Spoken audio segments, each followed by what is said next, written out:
तलाकनामा। आज तलाक के मुकदमे की पहली पेशी थी। संजना घर खर्च बड़ी ही मुश्किल से चला पाती थी, इसलिए पैदल ही सुबह सुबह जल्दी आकर कोर्ट के बाहर बैठ गई थी। उसने पुरानी सी साड़ी पहन रखी थी। न चेहरे पर कोई मेकअप था, न कोई ताजगी। वह उदास सी बैठी कोर्ट खुलने का इंतजार कर रही थी। बैठे बैठे उसे भूख लग रही थी तो एक कप चाय और 2 बिस्किट 10 रुपए में खरीद कर खाने लग गई। कुछ देर बाद मनोज भी आ गया। उसके साथ उसकी माँ, बहन और बड़ा भाई था।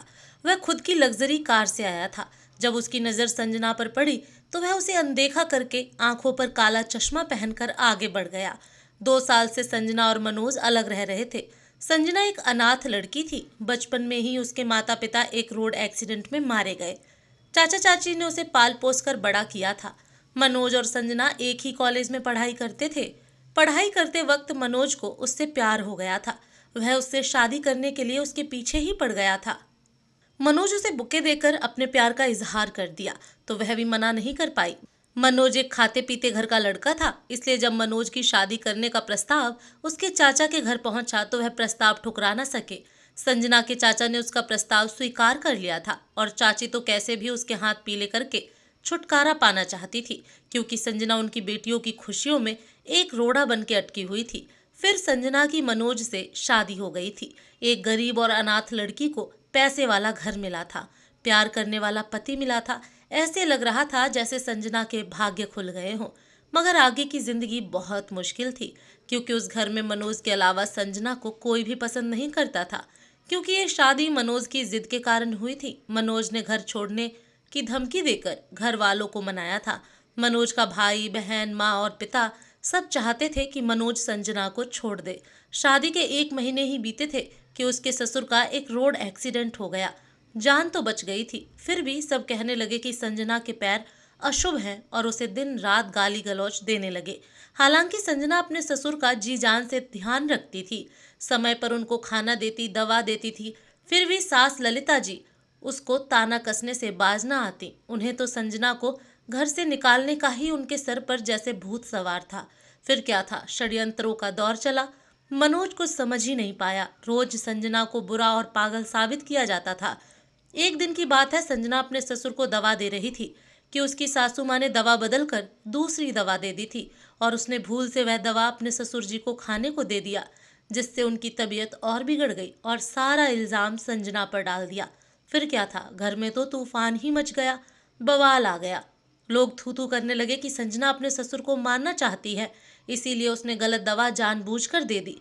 मनोज संजना से कहने लगा, पढ़ी लिखी होकर भी तुमने गवार वाली हरकत कर दी। संजना बोली, अजी आप मेरा विश्वास कीजिए, मैं उनका दवा एक बॉक्स में रखती हूँ। उसमें यह दवा कैसे आई मुझे नहीं पता और मैंने भूल से दे दी।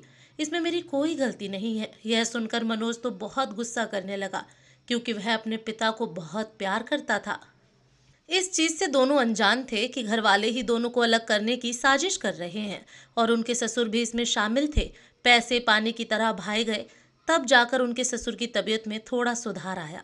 धीरे धीरे घर में जो भी कुछ गलत होना, अनर्थ होता, सब लोग संजना को ही कसूरवार समझते। ऐसे ही 6 महीने बीत गए। एक दिन संजना की ननद बबली को लड़के वाले देखने आए तो सास ललिता जी ने उसे खाना बनाने का फरमान जारी कर दिया। संजना पेट से भी थी, इसलिए उसे सारा खाना बनाने में बहुत बेचैनी हो रही थी, लेकिन डर से सासू माँ से कुछ बोल नहीं पाई और खाना बनाने लगी। जबकि डॉक्टर ने उसे बेड रेस्ट करने को बोला था, क्योंकि वह अभी तक ससुराल में ठीक से एडजस्ट नहीं हो पाई थी, इसलिए वह चुपचाप खाना बनाने लगी। हर समय लोग ताना देते थे तो थोड़ा डिप्रेशन में रहने लगी थी, लेकिन जब वह गर्भवती हो गई तो उसे बहुत कमजोरी फील होने लगी। ऐसे समय में उसे खाना तो नहीं बन पाता था, उसे खूब उल्टियां होती और चक्कर आता। लेकिन जब ननद को देखने लड़के वाले आए तो खाना बनाना उसकी मजबूरी हो गई। सासू माँ ने तो जैसे उसे किचन में ही झोंक दिया। तपती दोपहरिया में वह 15-20 मेहमानों का खाना अकेले बनाने लगी और उसकी हालत बद से बदतर हो गई। वह चक्कर खाकर गिर गई पेट के बल। उसके पेट में भयंकर दर्द होने लगा। अफरा तफरी में उसे अस्पताल ले जाया गया तो पता चला कि उसके पेट में ही बच्चे ने दम तोड़ दिया है। यह खबर सुनकर मनोज तो बहुत टूट गया, क्योंकि उसे बच्चे से बहुत लगाव था। इसमें भी सासू माँ ललिता जी बाज नहीं आई। अस्पताल में ही वह रोना पीटना शुरू कर दिया। हाय रे मनोज, यह क्या कर दिया इस करमजली ने। देख तो, मैंने पहले ही तुझे मना किया था इससे ब्याह मत कर, पर तू नहीं माना। मैंने तो दादी बनने का कितना सपना संजोया ही था। क्या क्या मेरे अरमान थे, यह करूंगी वह करूंगी, सब पर पानी फेर दिया इस लड़की ने। वह कहने लगी, मैं तो कहती थी कि तेरी बीवी के पैर शुभ नहीं है, देख अपने बेटे को भी खा गई। अरे, जो जन्म लेते ही अपने माता पिता को खा गई और यहाँ पर पैर पड़ते ही अपने ससुर को बिस्तर पर कर दिया, तो सोच ऐसी लड़की से ब्याह करके तुझे क्या मिला। हम कोई दुश्मन थे जो वह हमें बता नहीं सकती थी कि इतने लोगों का खाना नहीं बना पाएगी, तो क्या हम उसको बनाने न देते। उसे तो बच्चा चाहिए ही नहीं था, इसलिए उसने यह सब जानबूझकर किया है। मनोज के भी अकल पर पत्थर पड़ गया। उसे भी लगने लगा कि उसकी माँ बहन सब सच कह रही हैं। अब तो वह भी उनकी बातों पर भरोसा करने लगा और संजना से कटा कटा सा रहने लगा। 1 साल में ही घर में ऐसा माहौल तैयार हो गया कि मनोज भी संजना से नफरत करने लगा था। जब तक पति का साथ मिला तब तक संजना लड़ती रही, मगर पति भी घर वालों की बातों में आकर उसकी उपेक्षा करने लगा तो वह टूट गई। धीरे धीरे 1 साल हुए। मनोज और संजना की एनिवर्सरी की तारीख आ गई तो संजना भी उम्मीद लगाए बैठी थी सब कुछ शायद ठीक हो जाएगा।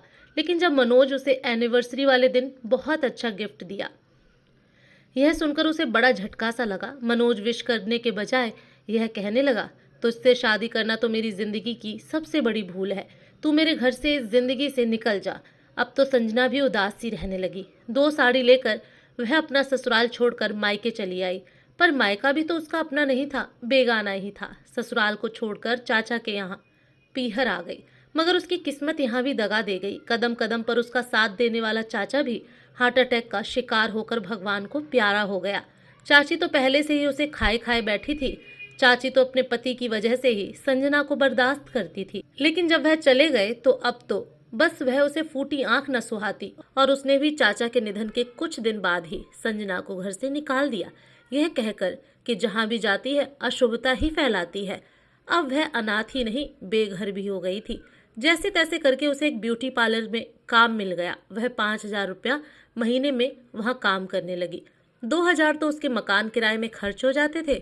बचे हुए 3,000 रुपयों में वह अपना घर खर्च चला रही थी। इसी बीच मनोज ने, ना ही उसके परिवार वालों ने उसकी कोई खबर ली। मनोज का घर छोड़े उसे 2 साल हो चुके थे। फिर उसे एक नोटिस मिला जिसमें मनोज ने उससे तलाक मांगा था। तलाक के पेपर पाते ही वह फफक फफक कर रोने लगी। उसे लगा अब उसकी जिंदगी वीरान हो जाएगी। तलाक के केस की पहली सुनवाई थी। जब कोर्ट के हलकारे ने उसका नाम पुकारा तो वह अंदर चली गई। मनोज अपने भाई और माँ बहन के साथ पहले से वहां बैठा था। मुकदमा शुरू हुआ तो मनोज के वकील ने पहले तो शादी के झूठी सूटी दास्तां बयां की। फिर बोला, जज साहब, मेरे मुवक्किल के साथ बहुत बड़ा धोखा हुआ है। मासूम सी लगने वाली संजना देवी एक चरित्रहीन औरत है। न जाने कितने मर्दों के साथ इनके संबंध है। संजना देवी की सास ने कई बार इसे गैर मर्दों के साथ पकड़ा था। ये एक बेहद ही गिरी हुई औरत है। इसने मेरे भोले भाले मनोज को प्यार के जाल में फंसाया, फिर उसकी जिंदगी तबाह कर दी। मनोज पैसे वाला है और यह लड़की बहुत लालची है। चाहे तो आप इसकी चाची से पूछ लीजिए जज साहब। इसकी चाची कोर्ट में उपस्थित हैं। उन लोगों ने चाची को भी पैसे देकर खरीद लिया था और चाची ने संजना के खिलाफ झूठी गवाही दे दी, जिससे मनोज का केस तो मजबूत हो गया, लेकिन मजबूर संजना तो अकेली सी पड़ गई। जज ने संजना से पूछा, क्या आपका कोई वकील है? संजना बोली, नहीं है जज साहब। जज ने कहा, अगर आप वकील अफोर्ड नहीं कर पा रही हैं तो कोर्ट आपको वकील देने की व्यवस्था कर सकता है। संजना बोली, वकील नहीं चाहिए जज साहब। जज बोले, क्या आप अपने ऊपर लगे आरोपों को स्वीकार करती हैं? संजना बोली, किसी ऐरे गहरे के आरोपों को मैं स्वीकार नहीं करती, चाहे वह वकील हो या कोई और। मगर मेरे पति एक बार यह कह दें कि जो भी उनके वकील मुझ पर आरोप लगा रहे हैं वो सब सही है, तो मैं सभी आरोपों को स्वीकार करती हूँ और तलाक के कागजों पर अभी दस्तखत करके उन्हें अपनी जिंदगी से रिहा करती हूँ। जज बोले, मिस्टर मनोज, क्या आप अपने वकील द्वारा अपनी पत्नी पर लगाए गए आरोपों को सही ठहराते हैं? अभी कटघरे में आकर जवाब दें, क्योंकि यह एक औरत के चरित्र और इज्जत का सवाल है। मनोज कटघरे में आया, फिर संजना की आंखों में देखकर बोला, मेरे वकील ने जो भी आरोप मेरी बीवी पर लगाए हैं वो सरासर गलत हैं। वो एक पतिव्रता और पाकीज़ा औरत है। मेरी नज़र में उससे ज़्यादा पवित्र इंसान इस दुनिया में कोई नहीं है। इतना सुनते ही कोर्ट में कानाफूसी शुरू हो गई। संजना को अपने पति पर गर्व महसूस हो रहा था कि उसने उसकी लाज रखी। मनोज का वकील और माँ मनोज की तरफ उबलती आंखों से देखने लगे। जज साहब ने मनोज के वकील को फटकार लगाई और कहा, इस तरह की झूठी दलीलें देने के बेस पर आपका वकालत का लाइसेंस भी रद्द किया जा सकता है। आइंदा इस बात का ख्याल रखें। फिर जज ने 20 दिन की तारीख देकर सुनवाई बर्खास्त कर दी। मनोज और उसका परिवार अपने घर चला गया। उसकी माँ ललिता जी कहने लगी, मनोज, तूने अपने ही केस को बिगाड़ दिया। अरे तेरे लिए क्या क्या सपने संजोए थे। एक अच्छी लड़की मैंने देख रखी थी, उस भिखारी की लड़की से कहीं ज्यादा अच्छी थी। उसके चाचा ने एक ढंग की साड़ी भी नहीं दी थी। 100 रुपए की साड़ी तो हम अपने काम वाली मेहरी और नाउन को भी नहीं देते। इतनी रद्दी सी साड़ी वह शादी में हमारे लिए गिफ्ट में लेकर आई थी। अरे वह साड़ी तो मैं उसे मुंह पर मार देती, पर तेरी वजह से चुप थी। उसे तो किसी कचरे चुनने वाले घर में जाना चाहिए था। इस घर में उसके रहने की औकात ही नहीं थी, पर तूने तो सारा मामला ही खराब कर दिया। मनोज कुछ ना बोला और चुपचाप से घर के बाहर निकल गया। वह बहुत उदास था। संजना भी अपने घर चली गई। रात के 8 बजे थे। संजना खाना खा रही थी। घर में पैसों की बहुत तंगी चल रही थी, इस कारण उसने सब्जी नहीं बनाई थी। वह बाजार से 5 रुपए के हरे प्याज ले आई। प्याज के पत्तों के साथ रोटी खा रही थी कि अचानक किसी ने कमरे के बाहर दस्तक दी। जब उसने दरवाजा खोला तो सामने मनोज खड़ा था। मनोज को इस तरह आया देखकर वह घबरा गई। वह कुछ बोल ही ना पाई। मनोज कमरे के अंदर आ गया। मनोज ने देखा प्लेट में रोटियां पड़ी थी, मगर सब्जी के नाम पर कच्चे प्याज ही थे। वह हिम्मत करके बोली, कहिए ऐसा क्या काम पड़ गया जो आप इतनी रात को यहाँ चले आए। मैं आपको तलाक दे दूंगी, और चिंता मत करिए, बदले में कोई एलुमनी मुझे नहीं चाहिए। मनोज बोला, तुमसे माफ़ी मांगने आया हूँ। मुझे नहीं पता था मेरा वकील तुम पर इतने घिनौने आरोप लगाएगा। संजना बोली, जब रिश्ता ही नहीं रहा तो माफ़ी मांगने का क्या तुक। जाइए, मैंने आपको रिहा कर दिया। मेरी पूरी जिंदगी दुखों में गुजरी है, मगर आपने मुझ गरीब से प्यार किया, इसका शुक्रिया। आपने मुझे अपने घर की इज्जत बनाया, इसके लिए शुक्रिया। मनोज बोला, एक बात कहूँ। संजना बोली, क्या। मनोज बोला, माफ़ कर दे। संजना बोली, किस बात के लिए। मनोज बोला, तुम्हारे साथ दुर्व्यवहार करने के लिए, तुम पर विश्वास ना करने के लिए। मेरा पूरा परिवार तुम्हें घर से निकालना चाहता था, इस कारण सब तुम्हारे पीछे पड़े थे। मैं भी उनकी बातों में आ गया, उसके लिए माफ़ कर दे। संजना बोली, जाओ, माफ़ किया, और मैं अब कोर्ट नहीं जा पाऊंगी। कागजात घर पर भेज देना, दस्तखत कर दूंगी।